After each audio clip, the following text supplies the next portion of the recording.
Hey guys, it's West here, back with another episode of From the Crumbs. It has been about 3 weeks since my last video, and I do apologize. However, I have been grinding, which is not obvious by my mana count because I have been powering up quite a few runes as well. But we are back into Dragon Speed 10, something that is pretty new or in terms of where we're farming. Because I do have my Shina 6 start. In the last episode I showed you guys that I recently pulled a Shina, and now I have her fully working and speed tuned correctly in my Dragon Speed 10 team. For those of you who are curious about what I'm running now, it is this team, taking advantage of the ridiculous damage from the chakrams. I have Colleen as my attack buffer just because it's an attack buff and a heal, so it provides everything I need. I get defense break from, of course, the passive from Shina, both skills from the water boomerang, so even if the water boomerang teams up with the water chakram by chance, then I'm going to be getting those as well. So pretty reliable defense break. Colleen is pretty smart when it comes to using her attack buff in the way that if it's up, she uses it, which is amazing. And that's just from what I've seen when watching my runs. If the attack buff skill is up, the attack buff heal skill, her third skill is up, she is using it, and it's freaking amazing because, in my opinion, that's the way AI should work in games. I want you to make it simple and stupid. I really like what they've done with the healers in general with this game. However, when it comes to any unit that has a buff like that, if the buff is available to be used, I want it to be used. So the fact that Colleen does it really reliably is why I use her here. The extra heal is nice, and we actually don't sacrifice any time in the runs because her animations are pretty quick. So you can see our fastest run time with this team is 56 seconds. That is this team. This is run more quickly and more consistently than any other Dragon Speed 10 team I've ran before. That could be because Shina, it could be because my overall rune quality is just better, or a mixture of the two things. However, this works really well, so I'm going to continue to use this for now. When I can switch out Colleen for Huahi, I will. I'm kind of worried that Huahi would have too high of a stat requirement to really be super reliable here. I played around with her here, but she's just like not as consistent. She's also not skilled up to the max, which makes a pretty big difference. And I understand my damage could go up, but I think Colleen's just too stable and too solid for me to switch her out at this current moment. So I don't plan on switching her out anytime soon. The reason I'm back into dragons is because, like I said in my last video, I really want to do some more RTA content, or RTA content in general. So when it comes to PvP, general rule of thumb is for most units, Violent is going to be the strongest set. So I'm going to talk about some monsters that I plan on ruining up for that, as well as show you guys a new Nat 5 that I got whilst searching for Lucian over the past few weeks. So, a mystical scroll. So over the past few weeks, I was saving up my summoning stones, of course. Every time it's Lucian rotation, I summon. This rotation, it was about 35 or so summons for Lucian. No Lucian, no lightning even. So that was quite unfortunate. However, out of one of Shop Mystical Scroll, I did pull myself a brand new Nat 5, and he is right here. This is the Wind Lightning Emperor Odin. Pretty sick unit. I'm pretty happy to have him. The Lightning Emperors are really cool. They have the brand new mechanic of knowledge, I believe it's called. Yes, knowledge. As you build up knowledge, it empowers their abilities or ability, whatever it may be, which changes the damage output and changes the things that they do. So this is a really cool unit to play with because he's got a really unique ability. So he's kind of interesting. The way he works is as you steal harmful effects, or as you gain, as you steal beneficial effects or gain beneficial effects from any source, you obtain these stacks of knowledge. You get 3 knowledge when an enemy or an ally is defeated. And once you've hit 5 knowledge, you start to do some crazy ignore defense. So you ignore defense by 15% for every knowledge. So 1 is 15% now. One knowledge is 15% ignore defense. And then as you gain knowledge, that increases. And then once you gain 5 knowledge, then it is 100% ignore defense. The other cool thing about him, if he gets defeated while having knowledge, you'll revive with 20% of your max HP or 20% of your HP per knowledge per knowledge used to revive you, because you consume all your knowledge essentially. So it's pretty cool. If you have 5 knowledge, he gets revived with full health. So he's got this kind of revive mechanic, almost like Perna's revive mechanic, which is pretty cool. The cooldown time for it goes down to 8 turns at max skill. You can see that I have been skilling him up just because I finished skilling up my Hathor, and I don't have any other Nat 5s that I really want to skill up right now, just quite yet. So I am going to be skilling him up next. He is going to be a potential unit to use for PvP. Also, his skill ups aren't terribly bad. His skill ups are actually surprisingly not that terrible, even though his first skill has 8 skill ups, so it requires 8 Devil Mud for his first skill, only requires 3 for his third skill, and his second skill requires 0, and that's just he gains knowledge when enemies are defeated. So kind of cool. He only really has 1 skill. This doesn't really mean anything for PvE, I guess, because you're not going to use him in PvE. But for example, if there was a unit like this that was more viable in PvE, I might feel more inclined to use it because of the fact that it only has 1 skill. So in auto, he would be a little bit stronger.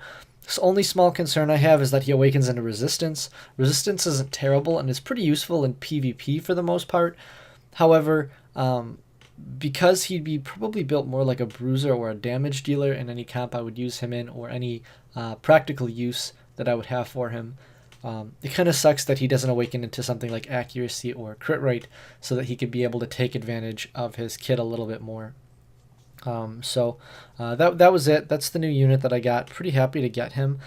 It helped to dissolve some of that salt that accumulated as a result of my lack of illusion. As you guys know, I've been struggling to get illusion for a long time. I suppose I don't really need it. All my dungeon teams are fairly fast. However, it's almost about the principle at this point of not having illusion, just because it makes your teams faster, more consistent. You know, I might be able to cut 5-10 seconds off my Giants B10 team, which is a huge difference in the long run when you're doing, hundreds and hundreds, sometimes thousands of runs, per day, depending on how often how long I have to farm each day. For those of you curious about my crystal amounts, I do buy $100 packs to replenish my crystals. I like to be very transparent about my purchases in the game. So when I'm low on crystals, I like to get the $100 packs. It depends on what the flavor of the month is. I did use it on the Summoning Stone pack because I wanted more chances for illusion, obviously. It didn't result in illusion, but it did result in the extra crystals, which was really nice. In addition to that, I do like to get these daily packs because they have twice the efficiency of this $100 crystal pack. So essentially, it's like being able to buy this 3,000 crystal pack for $50 after you've bought the whatever the 10 crystals, or the daily packs 10 times, because the daily pack is $5, and it gives you essentially 300 crystals but spread over 15 days. So yeah, it's it's technically twice as efficient as that pack, so I like to have that up because it's just an efficient way to get crystals. And if I'm spending money on the game anyways, I might as well try to be as effective as I can with it. So that's what I've been doing to get the crystals. I've been farming through them like crazy, and I've been powering up runes. So if I hadn't been powering up runes, I think I'd gained 10 to 15 million mana since the last video. I've been playing around with a lot of runes, and I've been doing other things in the game to have a little bit more fun. I did 6-star Shina, of course, so that I could use her in Dragon's B10. Her runes have not changed at all, so that's not anything I feel like I have to cover that much. The reason I'm in Dragon's B10 right now is because I do want Violent Runes for a few units. The first of which is Hathor. Hathor, obviously, anybody who knows anything about RTA, if you've seen any, pretty high-level RTA video, you will have seen a Hathor, because Hathor is so insane. She's such a beast of a unit. AoE sleep, an attack bar reset. AoE sleep for 2 turns is just ridiculous. Strip and put them to sleep. And the crazy thing about all these abilities is they all have really good harmful effect rate. Like, they all have max harmful effect rate. Even her attack break on skill 1 has an 80% harmful effect rate, which is just pretty good. So overall, her kit's just super strong. She's got a resistance leader, which is sometimes overlooked. I don't know why in certain situations, but it can sometimes, be the difference between whether or not your team, lives in those situations. In RTA, whether they have a crazy debuffer or some, win condition that depends on this one debuff. So overall, I mean, she's just an insane unit. She's got a really, really strong RTA kit, and of course, I am planning on using her. So she is going to get some violent runes. Also, Jeanne. I really like Jeanne. I mainly use her for TOA hard. I talked about this in the Paladins video I made a long time ago. What I use each of the Paladins for, what I like about the Paladins. Jeanne is getting more and more use now, even though she really hasn't gotten any changes. I don't know why. I think it's mostly because of her AI not being stupid.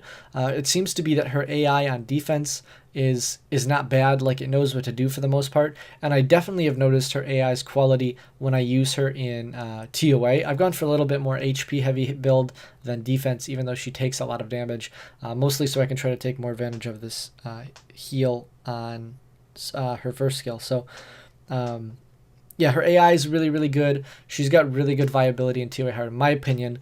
She's really strong for clearing those floors, and she can soak up a lot of damage. And especially for the Leo Ragdoll floor, it's really, really nice to have her. Because, you just AoE provoke and then put invincibility on her, and, she'll just stay alive forever. Whether you want to bring a, healer or buff extender or whatever, you can make the invincibility last forever. If you bring a Mav, you could have infinite invincibility, infinite provoke. You could do some crazy, stupid stuff with Jeanne. But in addition to that, she's just a really strong unit in terms of her kit. Having invincibility for one of your units and a complete cleanse for single target is really strong, even though the invincibility is only for one turn. I mean, 3-turn cooldown, you constantly have chances to make your units survive, whether it's to survive a nuke or to survive some sort of harmful effect. Molongs are really scary, so if you see the enemy team is targeting a single unit on your team and you go ahead and put invincibility on them, then suddenly the Molong can't just straight up reckless assault them and just destroy them, whatever. You have the healing, which is amazing, because any sort of heal in RTA that isn't the highlight of a unit's kit is really nice, like secondary heals, because you do want to have a lot of utility, and a heal is amazing, but it can't really take advantage of your CC or your immunity, or there's certain aspects of an RTA team you don't want to sacrifice for a heal. And the fact that you have this AoE provoke, so if they don't have immunity on their units, they could really get punished for it. And then in addition to that, you can get some heal over time as well. So I think it's really, really sick. She's another unit that I really do want to put on Violent. I talked about El Sherian a little bit. He could be fun. He's a very niche unit, but he's a pretty nice stripper when there's going to be a single unit who's just going to be an issue, or if there's going to be one unit that I really, really am scared of their buffs, or for example, if they have an immunity buffer and at the same time have some crazy CC team, with Okeanos or whatever, and they have some form of immunity, I can use their immunity against them. So this guy's going to be really, really fast. I'm not sure whether or not I'm going to put him on Violent or Swift, because I do want him around 240, 250 speed, and I don't want to sacrifice runes that would, for example, go on my Hathor or any of my other units in order to bring him to that point. My other units I'm not too happy with when it comes to their performance on Violent. There's not really any other crazy units in my box that I'm worried about for that. I can farm Necro, and I've thought about it a little bit because my Rakan has not been on Vampire runes for a long time, and when he was, they were like joke Violent or Vampire runes. They're like 5-star crafted or whatever, some really crappy Vampire runes, just because I wanted to see what his potential was. So I could farm Necro. This would also give me access to Will runes, which would help for some of my core units, but for the most part, I don't have a lot of really, really insane units. I may very well use Delphoy in RTA as well, just because her kit's super strong too. Reset cooldowns with her second skill, immunity, and cleanse with her third skill, and then an attack speed slow with her first skill is pretty nice. Her entire kit has some form of utility, so that sounds pretty interesting to me as well. Also, Vampire for my Faye sounds like fun. Faye, I know Faye has a lot of potential in RTA in certain comps. She brings that amazing speed lead, And when I have Faye and Hathor on the same team, I think it's really nice because then they have to kind of pick and choose the threat they want to remove. Because if they remove Hathor and they let Faye go through, Faye has really, really good kill potential, even without attack buff. If she ignores defense even once on some of those not squishy per se units, but units that are a balanced build, between HP and defense, she can deal some crazy damage and have a really, really solid kill potential. She also has defense break and strip, which, I mean, that's pretty good as well.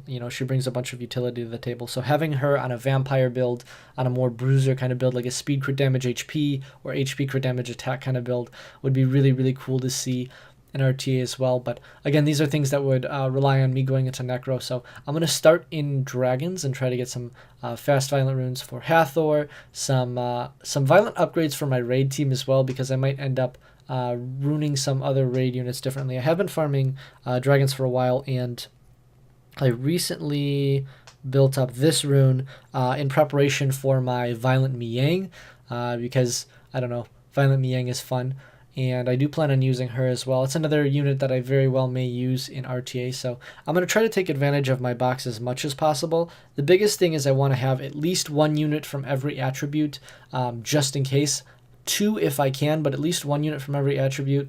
And then I will try to have a really good variety between bruisers and tanks and strong, really fast debuffers, and the occasional 1 or 2 nukers that are ruined just in case. I don't anticipate using too many nukers. I think that Faye has really good damage potential and really good RTA potential, and I also think that Odin could have some RTA potential too. Should I build him correctly? I'm going to be playing around with this build a lot though. So that's it. That's all the changes with my box. That's what I'm up to. Don't worry, just because I've been inactive on YouTube, I'm so sorry. It doesn't mean I'm inactive from Summoner's War. I try to get to your comments as fast as possible and respond, but I can't always get to them with work going on. Oh, and before I forget, I totally forgot because she was in my storage. Sekhmet. Sekhmet was the other unit, and yeah, Orion's here too. But Sekhmet was the other unit that I do plan on building just in case as well. So here's my box. If anybody wants to check it out and has any sort of recommendations on what you think I should try and build, I'm always open to recommendations because, I love hearing other people's feedback. Everybody has their own outlook on things, so I always appreciate the help and any tips that anybody who has more experience in RTA than me has to give. So thank you guys so much for watching. This has kind of just been my coming back summary kind of video. I do really, really, really want to keep up the video flow. I'm going to try my best this week with some other kinds of videos. So thank you guys so much for watching, and I will see you guys in the next video. Hey guys, it's West again. If you enjoyed the video, please like and subscribe for more.